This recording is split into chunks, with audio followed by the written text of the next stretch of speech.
Aujourd'hui, Marine Le Pen, candidate à l'élection présidentielle. Le débat est dirigé par Benjamin Sportouche. Bonjour à tous, bienvenue dans le grand studio de RTL. Bonjour Marine Le Pen. Bonjour. Merci d'être avec nous aujourd'hui. Et à mes côtés pour vous interroger, Amélie Carwer de TF1 LCI. Bonjour Amélie. Bonjour. Et Guillaume Roquette, fidèle au poste du Figaro. En fin d'émission, Marie-Pierre Haddad nous rejoindra pour Parole des électeurs. Vous pouvez bien sûr interpeller notre invité via les réseaux sociaux. #LeGrandJury. Alors Marine Le Pen, nous sommes très exactement à 133 jours du premier tour de l'élection présidentielle. Et dans les derniers sondages de cette semaine, vous reprenez l'avantage sur Éric Zemmour, tout en restant derrière Emmanuel Macron. Hier, l'éditorialiste a achevé une visite mouvementée à Marseille par un doigt d'honneur à une passante qui venait de lui en adresser un. Vous avez certainement vu cette photo qui a fait le tour du web. Que traduit, selon vous, ce geste, Marine Le Pen ? Si vous voulez, je pense que de manière générale, la mue de polémiste en candidat à la présidentielle ne s'est pas faite. Voilà, il n'a pas l'air très à l'aise dans cet exercice. Éric Zemmour avait lancé sa candidature sur une promesse qui était celle de pouvoir battre Emmanuel Macron et donc de rassembler plus largement que moi. Je crois que cette promesse, aujourd'hui, clairement n'est pas tenue. Et donc, j'ai envie de lui dire qu'après tout, on peut servir son pays de 1000 façons, dans 1000 fonctions autres que celle de candidat à la présidentielle. Donc vous l'appelez à renoncer suite à ce nouveau rebondissement dans sa campagne. Oui, surtout je l'appelle à se rassembler.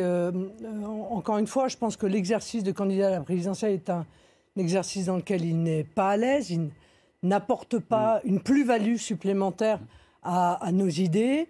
Et donc, je crois qu'il est temps de faire maintenant le rassemblement pour pouvoir lancer cette campagne. Vous, Marine Le Pen, vous l'appelez à vous rejoindre ? Oui, bien sûr, parce que, encore une fois, il est maintenant clair que s'il n'est pas candidat, je serai devant Emmanuel Macron au premier tour.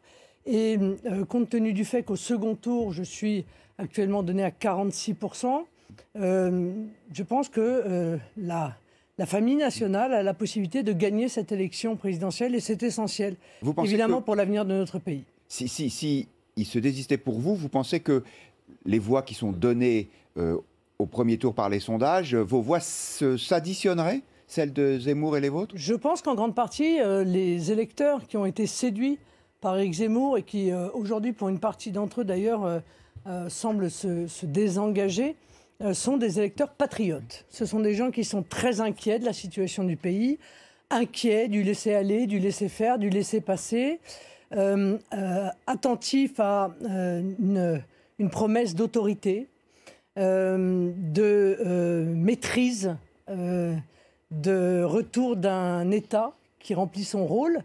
Et donc, je ne les vois pas se reporter sur Emmanuel Macron.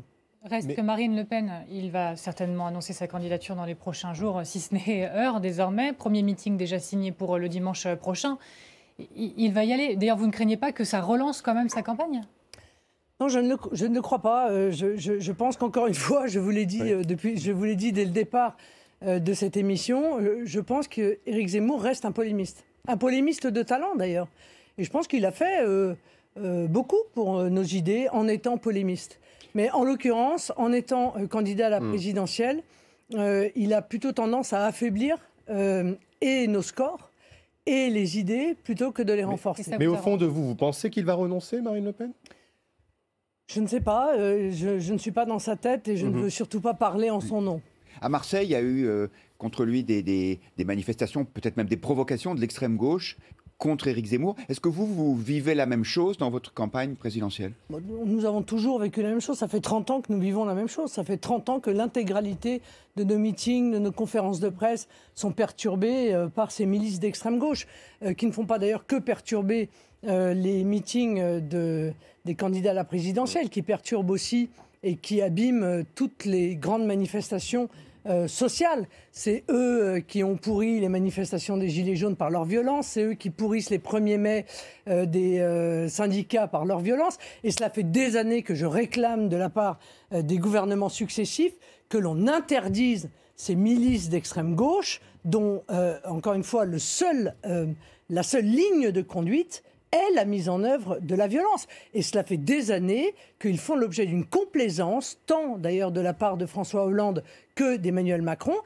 Je finis d'ailleurs par penser qu'en réalité, ils sont utilisés par le pouvoir pour discréditer précisément soit les mouvements sociaux, soit les opposants politiques. Pour revenir sur cette photo tout de même du doigt d'honneur, qu'est-ce que ça traduit pour vous? De la fébrilité, un manque de sang-froid ou alors un acte aussi un peu spontané de quelqu'un qui s'est senti attaqué?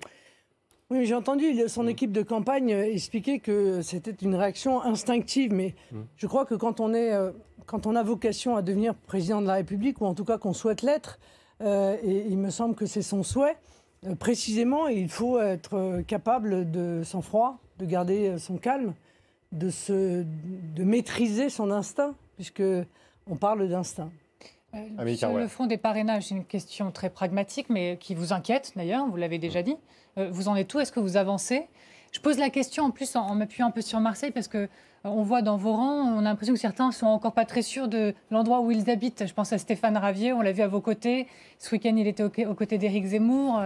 Sénateur. Non, mais vous avez tort, parce que la présence de Stéphane Ravier aux côtés d'Éric Zemmour veut dire une seule chose, c'est qu'il faut bien qu'il y ait quelques élus qui soutiennent ma candidature, et il l'a répété à de multiples reprises, qui précisément s'attachent à préparer le rassemblement, le moment venu, c'est-à-dire soit avant, soit après le premier tour.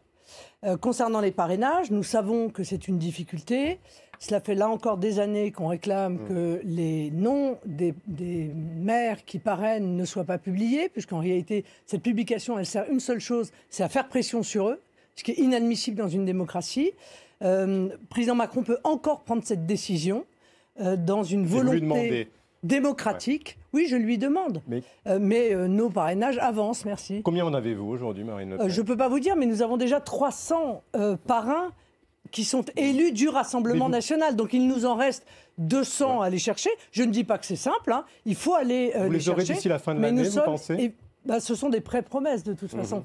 Mais évidemment, nous sommes dans une situation plus confortable qu'un certain nombre qui doivent aller en chercher 300 ou 500. Notamment Éric Zemmour, oui, qui lui... je reviens justement à Éric Zemmour, il vous a critiqué assez vertement. Est-ce que vous y voyez juste une opposition politique, ou est-ce qu'il y aura une part de misogynie derrière ça, selon vous? Je ne veux pas le croire. Je ne veux pas le croire. Vous dites ça en souriant, comme si vous y croyiez en réalité. Je ne veux pas le croire, mais ce que je constate, c'est que moi, j'ai effectué un certain nombre de critiques à l'égard du programme d'Éric Zemmour, des positions d'Éric Zemmour. Mes critiques ont toujours et seront toujours des critiques politiques. Je note que les critiques qu'il formule à mon égard sont en même temps extrêmement violentes et sont surtout très personnelles. Et on peut s'éviter ça. Oui, mais il n'était pas le seul à vous critiquer, notamment sur ce débat d'entre-deux tours de 2017, vous le savez bien, indépendamment du fait que vous soyez une femme. Oui, mais j'aurais pensé qu'il ne se comporterait pas comme les autres. Vous ne voulez pas vous classer à l'extrême droite Marine Le Pen. Qu'en est-il d'Éric Zemmour? Est-ce que lui est d'extrême droite? Non, mais je conteste formellement cette formulation d'extrême droite qui correspond à des choses extrêmement précises, qui ne correspond ni au projet politique d'Éric Zemmour et encore moins du mien. Mais quand il dit que l'islam n'est pas compatible avec la République, vous l'aviez noté vous-même, est-ce que ça fait de lui quelqu'un de raciste? Oui, enfin, il est revenu sur cette déclaration par ailleurs. Oui, il a changé, vous l'avez dit, mais voilà. Il est revenu sur cette déclaration pour dire, pour finir, la même chose que moi, après m'avoir assez vertement critiqué sur ce sujet, à savoir que le combat doit se mener à l'égard de l'islam politique. C'est ce que je souhaite depuis longtemps, je l'ai dit, j'ai fait un projet de loi d'ailleurs contre l'islamisme. Très clairement, mon combat n'est pas un combat religieux. Voilà, ça n'est pas un combat contre une religion, c'est un combat contre une idéologie, qui est une idéologie mortifère pour notre pays, qui est une idéologie qui va à l'encontre de tous les principes constitutionnels qui sont les nôtres, contre toutes les valeurs françaises. Je suis heureuse, somme toute, d'avoir réussi à le convaincre de cela. Dernière question sur ce sujet. Gérald Darmanin, le ministre de l'Intérieur, vous renvoie dos à dos, vous et Éric Zemmour, en disant que vous êtes des accélérationnistes, c'est-à-dire que vous dénoncez une guerre civile qui n'existe pas pour mieux la provoquer et la légitimer. Je trouve que ces attaques sont en même temps outrancières et indignes de la part d'un ministre de l'Intérieur. Voilà. Car elles ne se fondent absolument sur aucune réalité. C'est assez scandaleux qu'un ministre de l'Intérieur qui a des résultats aussi pitoyables, minables, en matière de lutte contre l'insécurité et de lutte contre l'islamisme que M. Darmanin se permette d'user de ce type de vocabulaire assez nouveau. J'ai été obligé d'aller d'ailleurs regarder ce que ça voulait dire. Mais est-ce que vous n'exagérez pas vous-même quand vous parlez de guerre civile? Mais je n'ai jamais parlé de guerre civile, monsieur, donc je risque pas d'avoir exagéré dans ce domaine. Je n'ai pas parlé de guerre civile. Donc il n'y a pas de guerre civile en préparation en France? Non, je ne pense les uns contre les autres? Mais je ne pense pas qu'il y ait de guerre civile. Je pense que si une guerre est menée aux Français, c'est une guerre de l'extérieur. Et en l'occurrence, pas une guerre entre Français. Donc je n'ai jamais tenu ces propos-là. Il faut quand même être relativement précis dans ce domaine. Ça, c'est un point qui vous différencie d'Éric Zemmour. Bon, quand vous faites cette distinction entre islam et islamisme, vous ne considérez pas, contrairement à lui, qu'il y a dans le Coran des facteurs de violence et que donc qui sont en quelque sorte endogènes et qui ne seraient pas importés de mouvements extérieurs à la France. Mais encore une fois, je crois qu'Éric Zemmour est même revenu sur cela. Il a dit lui-même que c'est l'islam politique qui doit être combattu. Donc ça revient à ce que je dis depuis longtemps. C'est évidemment l'islam politique, c'est-à-dire c'est la charia. C'est-à-dire c'est la volonté d'un certain nombre de vouloir imposer en réalité des règles qui sont issues de la religion et qui devraient avoir une autorité supérieure à nos lois, à nos valeurs, à nos règles, à nos mœurs, à nos codes. Bon, contre cela, je m'élèverai toujours avec la plus grande fermeté, mais surtout avec la plus grande efficacité, à la différence de M. Darmanin. C'est que moi, la loi que je projette de faire voter quand je serai présidente de la République est une loi qui permet de résoudre ce problème de la montée en puissance de l'idéologie islamiste sur notre territoire. Le moins qu'on puisse dire, c'est que la loi qui a été votée par M. Darmanin, qui a fini par être une loi, je ne sais même plus son nom, au départ c'était contre l'islamisme et puis en réalité ça s'est affaibli au fur et à mesure des dénominations, n'a servi strictement à rien. Pardon, mais vous parlez de Gérald Darmanin et de guerre civile, je vous interrogeais. Vous disiez, pour reprendre exactement vos propos, il y a un risque de guerre civile qui couve en France. C'est ce que vous aviez estimé au moment de la deuxième tribune de militaires anonymes. Marine Le Pen, donc guerre civile, vous l'avez ce sont les propos qui étaient tenus dans la tribune. Que vous aviez repris. Vous dites qu'il y a un risque de guerre civile qui couve en France. Oui, c'est ce qui était écrit dans la tribune. Ce qui est sûr, c'est qu'il y a un risque incroyable de voir une véritable partition s'opérer. Mais ce n'est pas une guerre civile, c'est une partition d'un certain nombre de territoires. Nous le disons depuis très longtemps. Nous avons été les premiers à le dire. Il y a des zones de non-droit que j'ai appelées des zones de non-France et même des zones d'un autre droit, parce qu'en réalité, c'est un droit soit religieux, soit mafieux qui s'exprime dans 200 à 300 zones en France. Contre lesquels le gouvernement est incapable manifestement d'agir. D'où la critique de Gérald Darmanin sur la guerre civile qu'il vous adresse. Oui, mais c'est-à-dire de la provoquer en parlant. Non. Mais si vous avez envie d'être l'avocat de M. Darmanin, vous pouvez toujours être l'avocat de M. Darmanin. M. Darmanin, il est ministre de l'Intérieur. Quand on est ministre de l'Intérieur, on ne se permet pas, encore une fois, des accusations qui sont des accusations aussi graves, où il m'accuse, moi, de vouloir monter les communautés les unes contre les autres. Dites-moi une seule fois quand j'ai voulu monter les communautés les unes contre les autres. Et je ne le ferai pas, vous savez pourquoi? Parce que je pense qu'il n'y a qu'une seule communauté, c'est la communauté française. Peut-être à la différence de M. Darmanin, qui, lui, dans sa loi contre le séparatisme, précisément, cherche à traiter les différentes communautés religieuses en France. Je pense que c'est lui, en fait, qui rompt avec les valeurs de la République française. On poursuit sur l'actualité de la semaine et bien sûr la pandémie qui continue à s'exercer en France avec un nouveau variant venu d'Afrique du Sud, Amélie Carwer. Oui, le variant Omicron, il y a des variations, mais bref, en tout cas, il progresse et il inquiète. Israël a fermé ses frontières pour 3 semaines. Est-ce que la France devrait en faire autant? Elle devrait, en tout cas, à chaque fois qu'il y a un nouveau variant sur lequel on ne sait pas encore grand-chose, fermer les frontières en provenance des pays où ce variant se développe. Ce qui est vrai, c'est que le sans-frontiérisme a été la ligne de conduite du gouvernement et qu'il a fallu des mois et des mois avant que le gouvernement se décide à maîtriser les frontières, alors même qu'il y avait à nos frontières des pays qui étaient extrêmement touchés par la pandémie. Encore aujourd'hui, les contrôles sont quand même très, très aléatoires par rapport à un certain nombre d'autres pays. Mais ça fait partie de l'idéologie du gouvernement. Le gouvernement ne fait pas ce qu'il faut aujourd'hui pour faire face à cette nouvelle menace dont on n'a pas d'ailleurs tous les résultats, tous les termes. Si, il a pris une décision, après que je l'ai sollicité, justement, de fermeture de la frontière avec, je crois, le pays dont est originaire ce énième variant, parce que je note qu'entre entre le Delta et celui-ci, il y en a eu 10 autres, je suppose. Si on suit les lettres de l'alphabet grec... Oui, on en a sauté quelques-unes. C'est ça. Ce variant, la présidente de l'association médicale sud-africaine dit qu'il provoque des maladies bénignes. Et du coup, certains disent, mais peut-être qu'on en fait trop, qu'on s'affole à nouveau. Qu'est-ce que vous en pensez? Peut-être. Et il y a même une lecture politique de ça, qui est faite, encore une fois, par Éric Zemmour, qui dit le gouvernement se sert de cette pandémie. Ce qui est sûr, c'est que si vous voulez, le gouvernement maintient un pass sanitaire, dont on sait aujourd'hui qu'il est inutile. L'est-il vraiment, Marine Le Pen? Parce que vous prenez en exemple souvent la Suède, en disant qu'ils n'avaient pas mis en place des mesures restrictives. Et écoutez, ils vont y passer à partir du 1er décembre au pass sanitaire. Ce pass sanitaire est inutile. Voilà, ça n'a rien à voir avec la Suède en l'occurrence. Non, mais c'est l'exemple que vous prenez systématiquement. Ils vont le faire aussi. Ça n'est pas. J'ai pris cet exemple de la Suède en disant qu'il y avait toute une série de pays qui avaient en réalité pris des mesures barrières très différentes les uns des autres, des décisions très différentes les unes des autres, et qu'il apparaissait que ça ne changeait pas grand-chose à la circulation du virus. Le pass sanitaire est inutile pour une raison très simple, c'est que le vaccin n'empêche pas la contamination.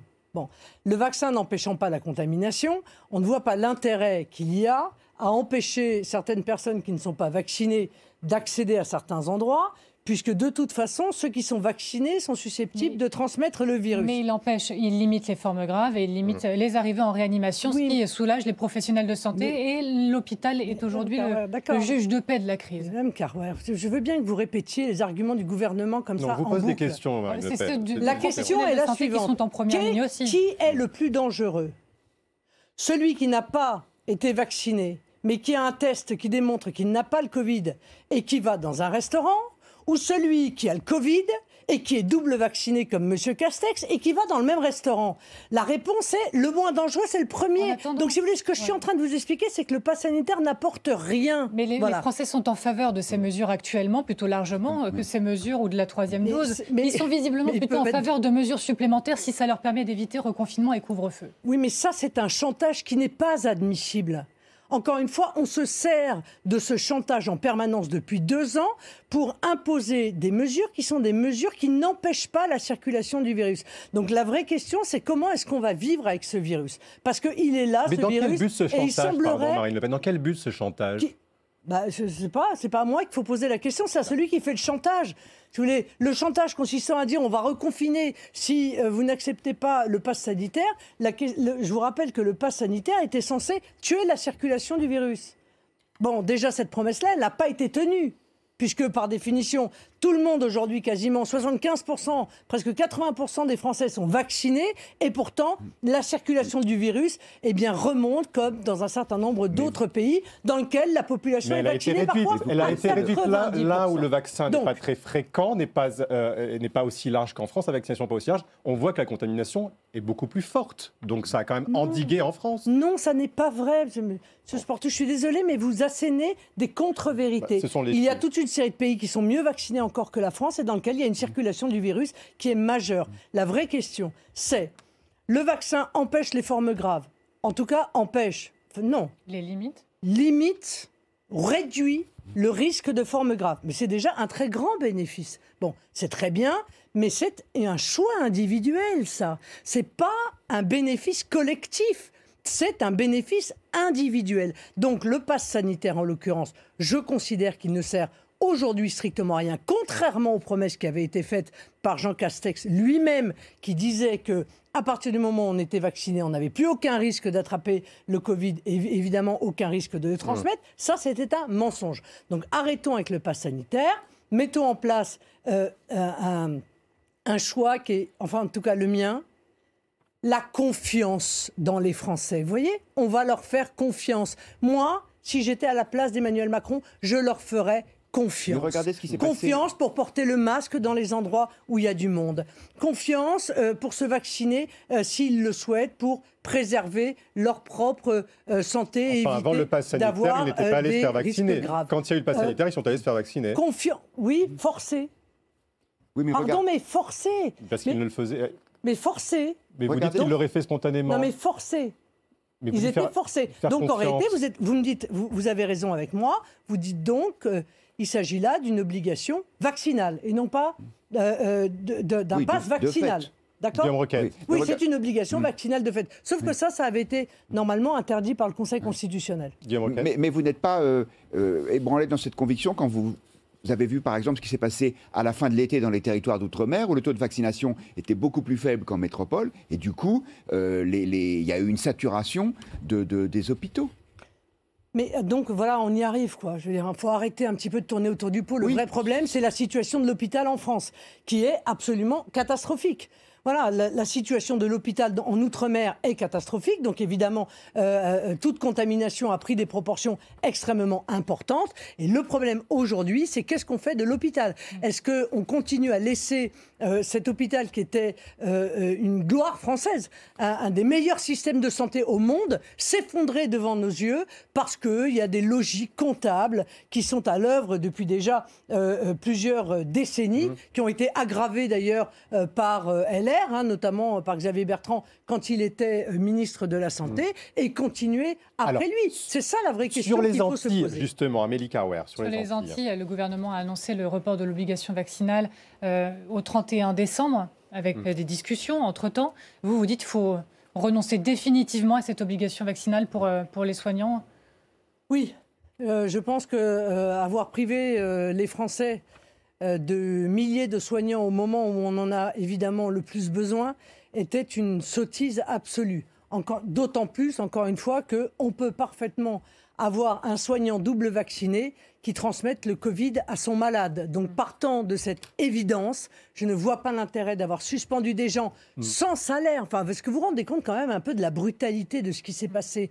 On a suspendu sans salaire des soignants qui n'avaient commis d'autres fautes que de ne pas vouloir se vacciner. C'est un scandale, c'est une stupidité, parce qu'en plus on a besoin de ces soignants à l'hôpital. Qui ne se vaccine pas, c'est responsable pour alors vous, même, excusez-moi, M. Sportou, je vous laisserai exprimer votre indignation juste après que je termine ma phrase, alors même qu'on sait qu'on est en train de fermer des lits par manque de soignants. Donc on ne peut pas d'un côté dire il faut renforcer l'hôpital et supprimer 5700 lits en 2020 et en même temps suspendre des milliers de soignants, qui fait qu'on est en train, encore une fois, d'aggraver les fermetures de lits au moment où on aurait besoin d'avoir des lits qui sont ouverts. Mais je vous repose la question, une aide-soignante qui ne se vaccine pas, pour vous, il n'y a pas un peu de légèreté ou d'irresponsabilité? Vous ne craignez pas qu'il y ait une contamination plus fréquente des aides-soignants et d'infirmiers en milieu hospitalier?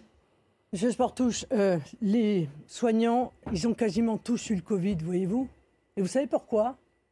Parce que pendant toute la première crise, ils ont travaillé comme des fous, comme des bêtes, dans des conditions épouvantables. Ils ont tous attrapé le virus.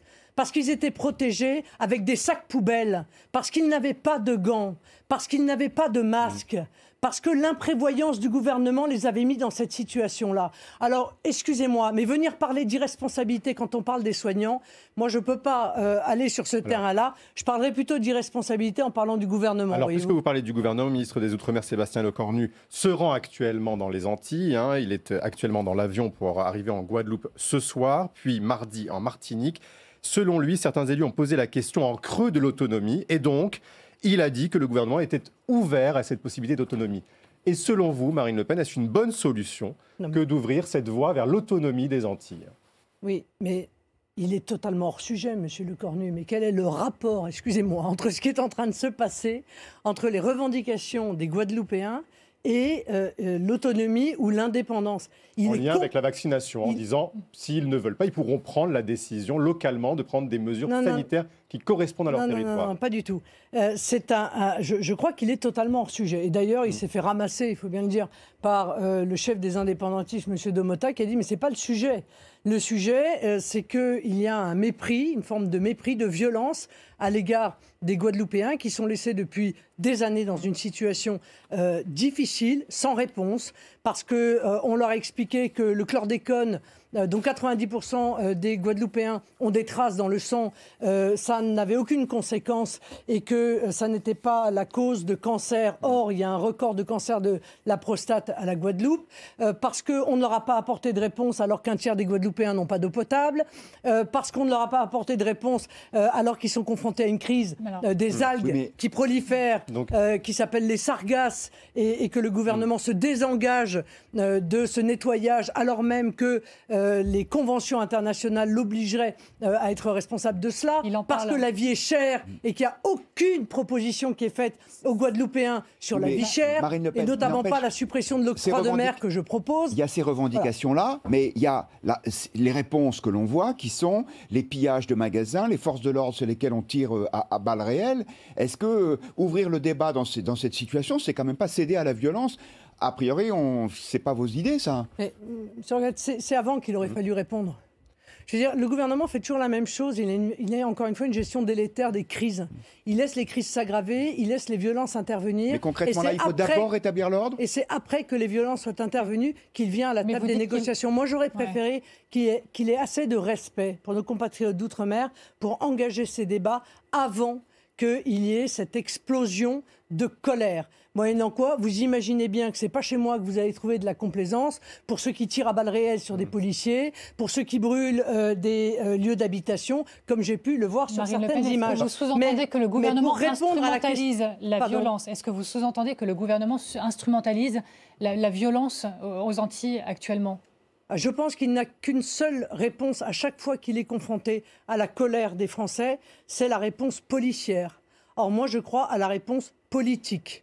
Voilà. Et moi, je mettrais en œuvre, si ça avait été moi, et bien avant que cette colère s'exprime, des réponses politiques. Oui, mais vous dites pas, quand par exemple il y a des émeutes ou dans des quartiers, en banlieue, vous ne parlez pas de respect ou de débat ou de réponse politique, vous parlez d'ordre. Quelle est la différence là entre ce qui se passe aux Antilles dans des quartiers? Écoutez, les Guadeloupéens seront tout à fait ravis de vous entendre mettre un trait d'égalité entre eux et les voyous de banlieue qui attaquent les policiers pour le plaisir d'attaquer les policiers, qui contestent l'autorité de l'État pour le plaisir de contester l'autorité de l'État. Si vous ne savez pas faire la différence entre l'action de malfrats organisés et les violences qui sont des violences sociales, c'est dommage. Moi, je fais en l'occurrence la différence, même si encore une fois, je pense qu'il faut rétablir évidemment l'ordre à la Guadeloupe, mais il faut des réponses politiques, pas seulement des réponses policières. C'est clair. On ne fait pas la différence parce que dans les deux cas, il y a des gens qui tirent à balles réelles sur les policiers. On a l'impression quand même que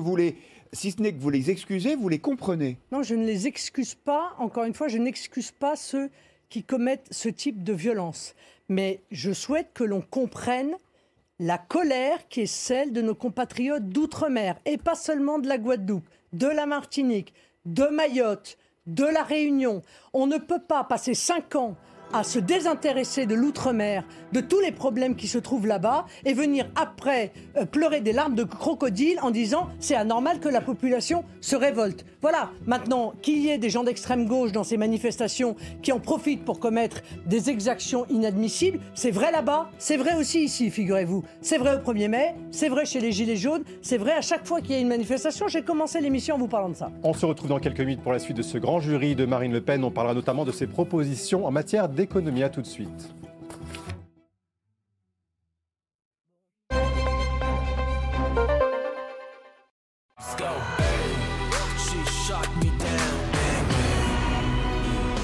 Azzaro, The Most Wanted, le nouveau parfum intense par Azzaro. Toute la musique que j'aime, elle vient de là, elle vient du blues. Musique vivra tant que verra le bleu, ça veut dire que je t'aime. Tout le Noël qu'on aime avec le grand réseau 4G et 5G Bouygues Télécom. On est fait pour être ensemble. Bouygues Télécom.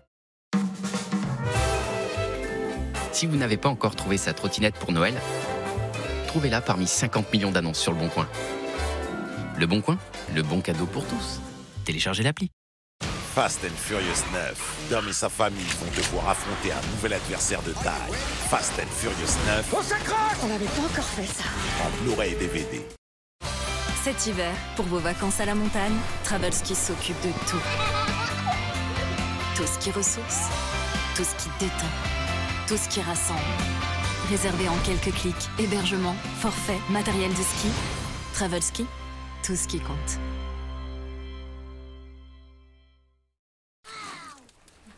Joyeux Noël.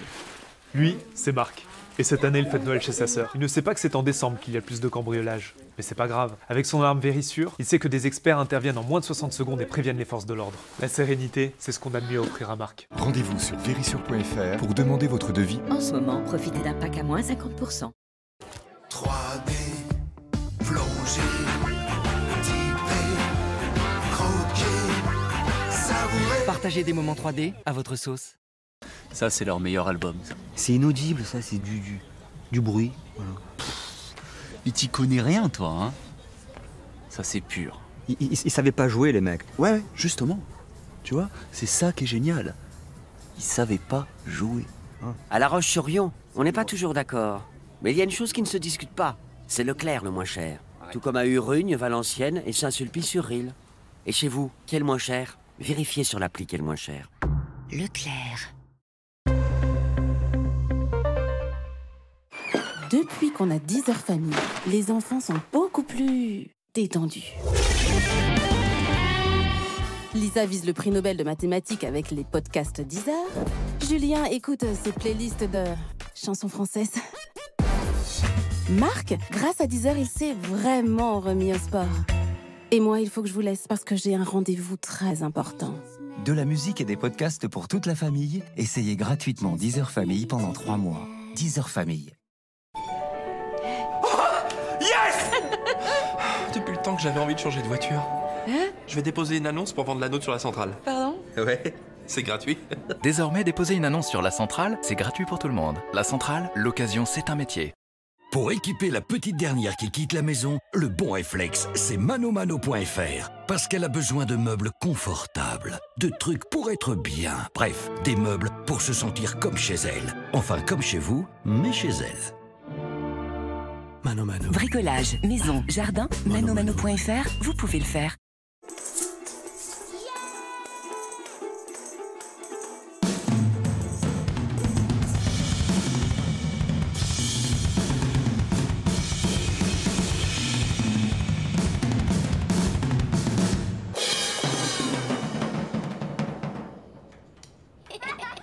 Happy Meal, pour les enfants et ceux qui le sont restés. Amusez-vous avec Astérix et les rouleaux d'activités et de coloriage Oh My en ce moment dans le Happy Meal. Faire son shopping en ligne sans NordVPN, c'est comme partager sa carte bancaire avec tout le monde. Achetez en ligne en toute confidentialité. Protégez vos données bancaires en profitant de l'offre spéciale NordVPN. Regardez ça. Ça ne fait pas si longtemps que nous faisons nos achats en ligne. Au début, suivre les clics était un jeu d'enfant. Et puis, petit à petit, les clics se sont multipliés, les achats en magasin ont diminué, et seuls les e-commerçants les plus dynamiques ont réussi à suivre le rythme des clics. Peu importe la distance, il faut garder le contrôle pour rester dans le tempo et prendre son envol. Heureusement, nous sommes là pour vous aider. Suivez le rythme des clics.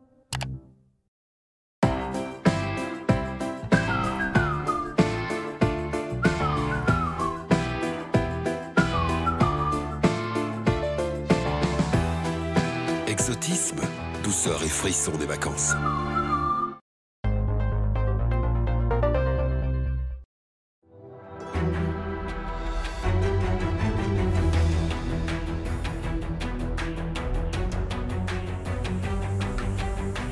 Suite du grand jury RTL Le Figaro LCI. Invitée aujourd'hui, la candidate à l'élection présidentielle, Marine Le Pen. Le débat est dirigé par Benjamin Sportouche. Avec à mes côtés Amélie Carrouer de TF1 LCI et Guillaume Roquette du Figaro.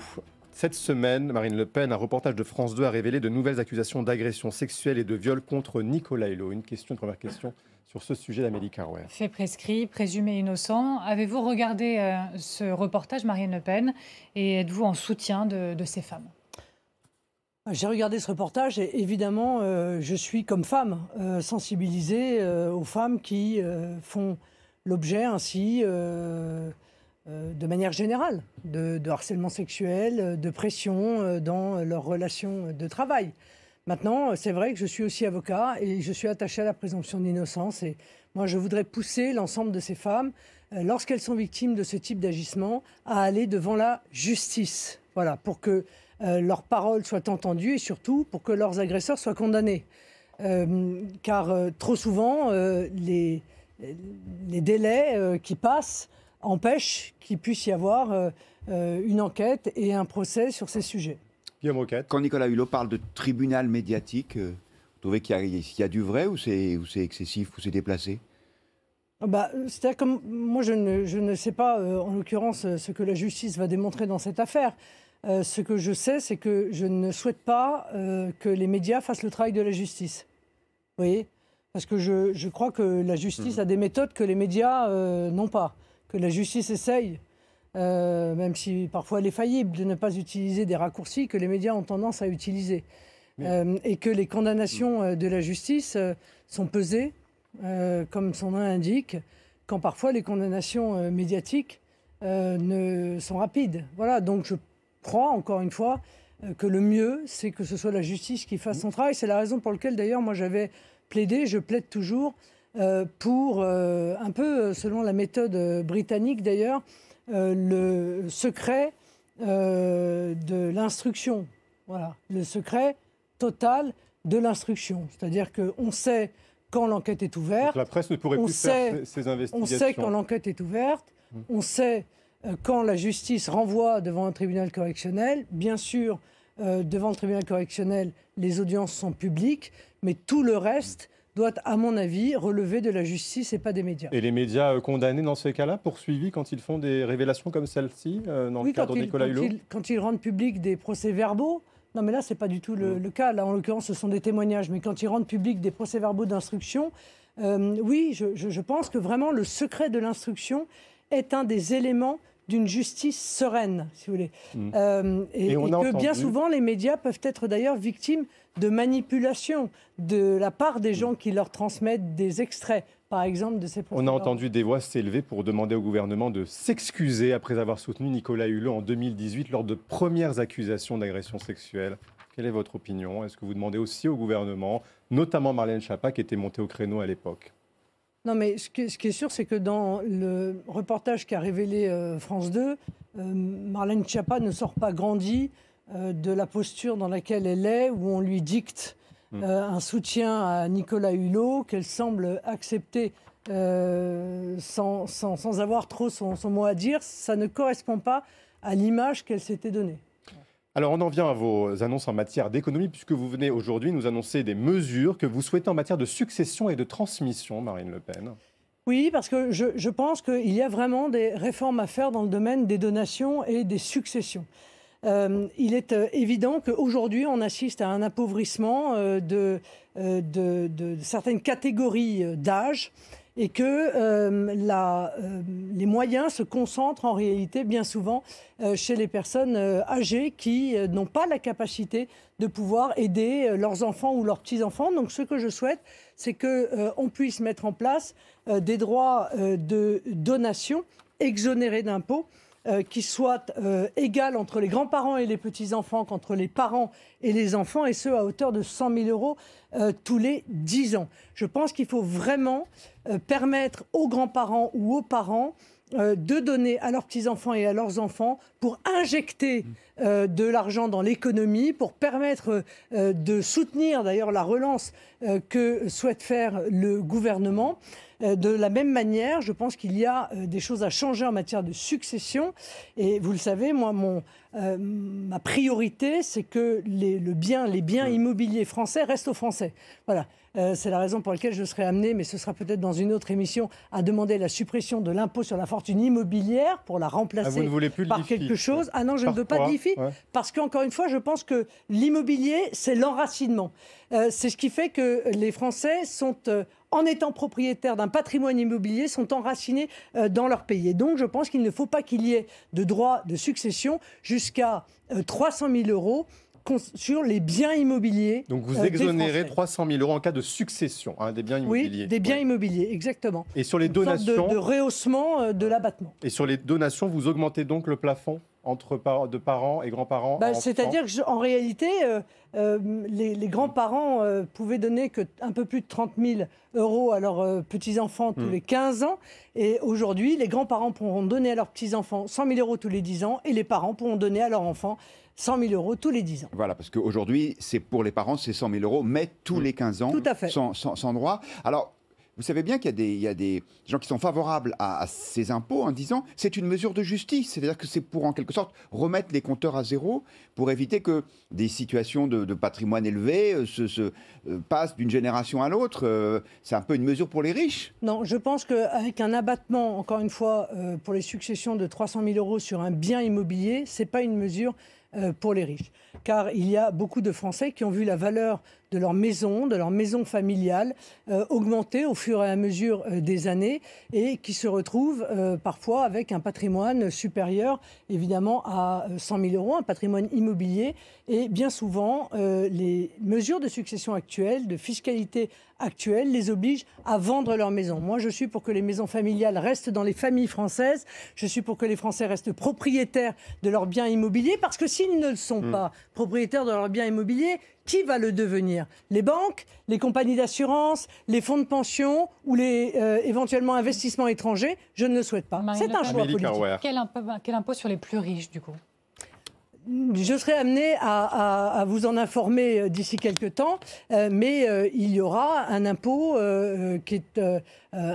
qui permettra d'ailleurs à ceux qui sont les plus aisés de nos compatriotes de pouvoir contribuer à la politique de natalité à laquelle je tiens énormément, pour une raison simple, c'est qu'on nous a expliqué tous les 4 matins qu'en réalité, c'était soit l'immigration, soit la natalité. Donc clairement, comme moi, mon objectif, ça n'est pas l'immigration, et que je veux l'arrêter, eh bien, je veux faire une grande politique de natalité. J'ai déjà fait des mesures et proposé des choses dans ce domaine, et je pense que ceux qui sont les plus aisés de nos compatriotes accepteront de participer, de contribuer à la politique de natalité du pays, parce qu'il en va de l'avenir de notre nation. Attendez, aujourd'hui, avec le taux maximum d'imposition, plus la CSG, on arrive à plus de 50% de prélèvement d'impôts sur les plus riches, sur les revenus. Vous pensez qu'il faut aller encore plus loin ?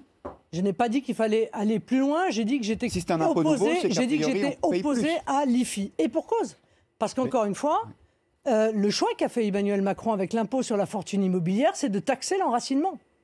Alors lui, il met en place en réalité une détaxation de la finance, mais il veut taxer l'enracinement. Moi, je considère que c'est exactement l'inverse qu'il faut faire. Il vaut mieux taxer la spéculation et précisément supprimer les taxes sur ce qui constitue le patrimoine enraciné des Français. Alors, je serai amené à faire des propositions en ce sens. Mais puisque vous parlez d'impôts pour les plus riches, ou en tous les cas de taxes éventuelles, pour les plus jeunes, en revanche, vous avez proposé une exonération d'impôt totale sur les revenus pour tous ceux qui ont jusqu'à 30 ans, y compris ceux qui ont des sommes considérables, un patrimoine considérable, notamment les... Mais vous voyez, je vous ai répondu, monsieur Sportouche. Oui, mais est-ce que c'est juste? Est-ce que ça n'est pas de vous, quand même, une candidate qui s'intéresse à ceux qui ont le plus? Parce que où est la justice à ce moment-là? D'ailleurs, Jordan Bardella, lui, a indiqué qu'un système de fiscalité serait mis en place pour les ultra-riches. Donc on ne comprend pas si ce sera le cas ou pas, pour les plus riches des jeunes. Vous savez pourquoi, monsieur Sportouche? Dites-nous. Parce que vous vous intéressez plus à la question que vous me posez et que vous avez écrite sur votre papier qu'à la réponse que je viens de vous faire.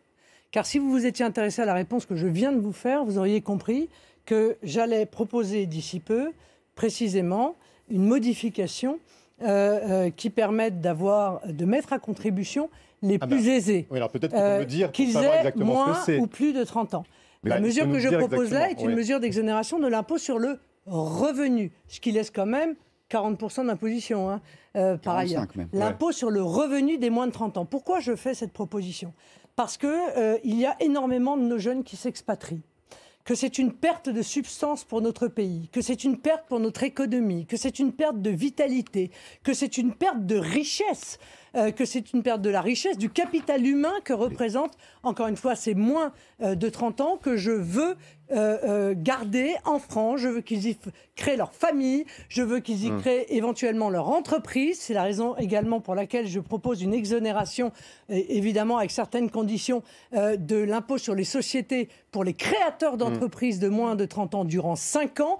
Je veux qu'ils fassent profiter leur pays de leur talent, de leur force de travail. Encore une question sur la fiscalité, Amélie Carrouer. On a regardé un petit peu dans le rétro et il nous semble qu'en 2017, vous étiez en faveur d'un impôt pour tous. Pour tous. Non, mais on a regardé ça, on a vu la presse, le Progrès, le Dauphiné, Marine Le Pen, et pour un impôt pour tous. Est-ce que c'était le cas? Est-ce que vous avez renoncé depuis? Madame Caron, nous sommes en situation économique extrêmement difficile. Ce n'est pas à cause de moi, c'est à cause d'Emmanuel Macron, qui a créé, je vous le rappelle, 500 milliards de dettes supplémentaires, donc l'intégralité des signaux économiques sont restés au rouge, et même sont devenus plus rouges qu'ils ne l'étaient quand il est devenu président. Donc je pense qu'il faut, encore une fois, participer à cette relance. Et moi, je compte sur la jeunesse. Donc je fais le pari de la jeunesse. Et je fais toute une série de propositions en même temps pour la jeunesse et pour les familles, je vous l'ai dit, notamment leur réserver les allocations familiales aux familles françaises, notamment la part pleine fiscale pour le deuxième enfant, ce qui va avoir une conséquence importante pour une famille moyenne de 2 enfants, c'est 555 € de plus par an.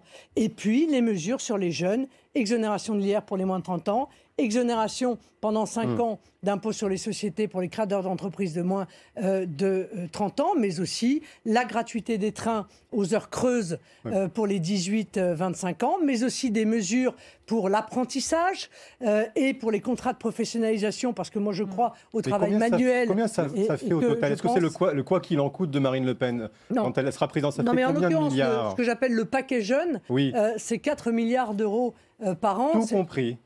Oui, pour l'exonération, la gratuité des transports et le prêt jeune couple dont on n'a pas encore parlé, qui est, vous le savez, une mesure nataliste que je suis allé chercher en Hongrie et qui m'apparaît très efficace. Oui, en fait, vous voulez, si on a bien compris, augmenter l'impôt sur les revenus des très riches, mais... Non, je n'ai pas dit que je voulais augmenter l'impôt sur les revenus des très riches. Je vous ai dit que j'allais transformer l'IFI. Je vous ai dit que j'allais transformer l'IFI et faire une proposition qui vise à avoir un impôt pour les plus aisés qui participent, qui les ferait une tranche supplémentaire, par exemple, Marine Le Pen, pour être clair. À la politique de natalité. Je ne vous ai pas parlé de l'IR. Mais c'est une tranche supplémentaire pour être concret. C'est ça qu'on ne comprend pas. Il y aura une tranche d'impôt supplémentaire sous Marine Le Pen pour les revenus les plus élevés? Donc, vous ne pouvez pas nous expliquer votre mécanisme. Vous savez, si je vous ai dit que je vous l'exprimerai plus tard, je vous l'exprimerai plus tard. Les gens restent sur leur... Vous n'arriverez pas avec mon expérience. Oui, non, mais c'est vrai qu'on reste sur ce fait. On a l'impression que vous nous faites du teasing, mais qu'on n'aura pas la réponse. Guillaume Roquette. Quand on augmente les impôts, ou bien on augmente l'impôt sur le patrimoine et on rétablit l'ISF, ou bien on augmente l'impôt sur le revenu. Je ne vois pas vraiment l'alternative. Non, et Emmanuel Macron, il a créé un impôt sur le patrimoine immobilier. Moi, je ne souhaite pas, encore une fois, qu'il y ait un impôt de ce type. Et vous rétablissez l'ISF ou non? Immobilier, donc je proposerai un autre impôt que celui-là. Qui n'est pas le rétablissement de l'ISF ou c'est un rétablissement de l'ISF? Non, ça n'est pas un rétablissement de l'ISF parce que ça ne correspond pas aux conditions qui étaient les conditions de l'ISF. Dommage, on devra attendre. On aurait aimé avoir la réponse maintenant. Vous, présidente. Le grand jury. Vous, présidente. Marine Le Pen, pour ou contre, on parle d'économie, supprimer la TVA sur la baguette de pain, qui est aujourd'hui à 5,5. Est-ce qu'il faut la supprimer complètement? C'est une proposition de qui, ça? Non, mais je vous pose la question. On a entendu à un moment donné, sur le pouvoir d'achat, cette proposition sur les biens de première nécessité, notamment sur la baguette de pain. J'espère que celui qui propose cette mesure ne défend pas l'Union européenne, parce que l'Union européenne, en l'occurrence, très certainement interdirait la suppression totale de la TVA. Je pense que les biens de première nécessité doivent être taxés à 5. C'est la raison pour laquelle d'ailleurs j'ai proposé la baisse de la TVA de 20% à 5,5%, notamment sur l'intégralité de l'énergie, c'est-à-dire gaz, électricité, carburant, fuel, ce qui permet de rendre 12 milliards aux Français. Vous voyez, rendre aux Français leur argent, c'est aussi ça, rendre 12 milliards d'euros aux Français de taxes qui pèsent sur l'énergie. Pour ou contre la suppression du permis à points? Tout ça, c'est un sujet qui peut se débattre, mais en tout cas, ce qui est sûr... En 2012, vous vouliez cette suppression. Je vais vous dire, je suis sûr de quoi? Je suis sûr qu'il faut retirer des infractions qui entraînent la suppression de points, ce que j'appelle les petits excès de vitesse, c'est-à-dire les excès de vitesse inférieurs à 20 km/h. Ceux-là, il faut les supprimer parce qu'il y a des millions de points qui sont ainsi supprimés pour des fautes d'inattention aux Français et qui se retrouvent dans une situation très difficile au regard de leur permis de conduire. Pour ou contre l'allongement de l'accès à l'IVG de 12 à 14 semaines, ça doit être discuté à nouveau demain à l'Assemblée nationale à l'initiative de Christophe Castaner. Oui, je suis contre, étant entendu qu'il faut en revanche travailler sur l'offre de soins globale dans l'ensemble de nos régions, dans l'ensemble de nos départements, ce qui n'est pas le cas pour toute une série de spécialités, et notamment de spécialités de gynécologue de médecine et même de pédopsychiatrie. Vous voyez, il y a toute une série de départements en France où il n'y a pas de pédopsychiatre, par exemple. Donc il faut qu'on travaille sur l'offre de soins, mais je suis contre l'augmentation de cette... Et l'IVG dans la Constitution. De ce délai. Je ne vois vraiment pas l'intérêt. Pour ou contre la domination de l'écrivain péruvien Vargas Llosa à l'Académie française, Marine Le Pen? Écoutez, moi, il me semble qu'à l'Académie française étaient nommés des gens qui écrivaient en français. Qui peuvent être d'ailleurs étrangers, mais c'est une ode à la langue française, donc j'ai du mal à comprendre cette décision pour un écrivain, certes talentueux, mais qui n'écrit pas en français. On en revient à l'actualité de la semaine, et notamment, bien sûr, ces migrants qui sont morts dans la Manche. Ils étaient 27 à Melikaware. En réunion aujourd'hui, autour de Gérald Darmanin avec d'autres ministres étrangers, mais... Si vous, présidente Marine Le Pen, vous étiez face à un Boris Johnson qui envoyait une lettre en disant la France, vous êtes priée de reprendre, ce sont ces mots, les migrants, vous feriez quoi? Alors, si vous voulez, je pense que... Moi, je suis pour les accords du Touquet. Je pense que c'est une décision humaniste. Parce que la réalité, c'est que sans accord du Touquet, ça veut dire qu'on lance le signal aux migrants, tentez votre chance dans cette traversée qui est évidemment terriblement dangereuse. Et on en a eu encore un exemple récemment. Les accords du Touquet, c'est la France qui bloque les migrants avant qu'ils ne partent en Angleterre. Mais je pense qu'en réalité, ce qu'il faudrait obtenir, c'est une modification des accords du Touquet pour que les Britanniques, lorsqu'ils sont confrontés à des clandestins qui sont arrivés en Grande-Bretagne, les renvoient dans leur pays d'origine plutôt que les renvoient en France. Merci. On a entre 700 000 et 900 000 clandestins. Bravo d'ailleurs M. Darmanin, il ferait mieux de s'attaquer à ça plutôt que de s'attaquer à l'opposition. Donc on n'en a pas besoin en l'occurrence de plus. Mais empêcher, bloquer les migrants plutôt avant qu'ils ne tentent leur existence dans une traversée extrêmement dangereuse, ça me paraît relever d'humanisme. Vous ne dites pas ce que vous faites face à Boris Johnson qui envoie cette lettre, dit la France, reprenez vos migrants, vous êtes là en situation, vous faites quoi face à Boris Johnson? En tout cas, ce que je ne fais pas, c'est ce qu'a fait M. Darmanin, à savoir annuler la venue de Mme Patel, qui est la secrétaire d'État à l'Intérieur, parce que je ne vois pas comment on peut régler le problème de la migration clandestine à destination de la Grande-Bretagne sans les Britanniques. Voilà. Donc, ne pas la faire venir m'apparaît quand même assez étonnant. Il y a un autre sujet de tension entre le Royaume-Uni et la France, c'est l'affaire de la pêche. Quand Boris Johnson privilégie ses propres pêcheurs dans les eaux territoriales britanniques, est-ce qu'il n'applique pas simplement la priorité nationale que vous appelez de vos voeux? Je ne suis pas sûr d'ailleurs que véritablement ce soit cette question-là qui les fait prendre cette décision d'accorder des licences provisoires plutôt que les licences définitives que nous réclamions. Je pense qu'il y a un bras de fer entre la Grande-Bretagne et la France depuis que la France s'est positionnée de manière outrancière pour un Brexit dur. Je ne veux pas multiplier, vous rappeler les déclarations des uns et des autres, que ce soit même M. Barnier ou Mme Pécresse, Boris Johnson se venge, qui disaient qu'il faut qu'ils souffrent. Mais je pense que si Emmanuel Macron est battu en avril prochain, très certainement, il sera plus simple de se mettre autour de la table des négociations qu'avec Emmanuel Macron, compte tenu du passif, oui. Avant d'en venir à la rubrique Parole aux électeurs, une question sur la fonderie qui va fermer ses portes, l'équipementier automobile SAM à Melikaware. Il emploie 350 personnes et il a été décidé que le projet de reprise sur la table n'était pas à la hauteur. Bref, c'est terminé pour leurs espoirs. Renault a refusé. Il faut faire quoi? L'État doit faire quoi? Bruno Le Maire dit que maintenant il appelle Renault à suivre ses salariés, qu'il y a aussi une question d'économie en transition. Vous feriez quoi? Oui, Bruno Le Maire, en réalité, n'a rien fait et ne fera rien. Bon.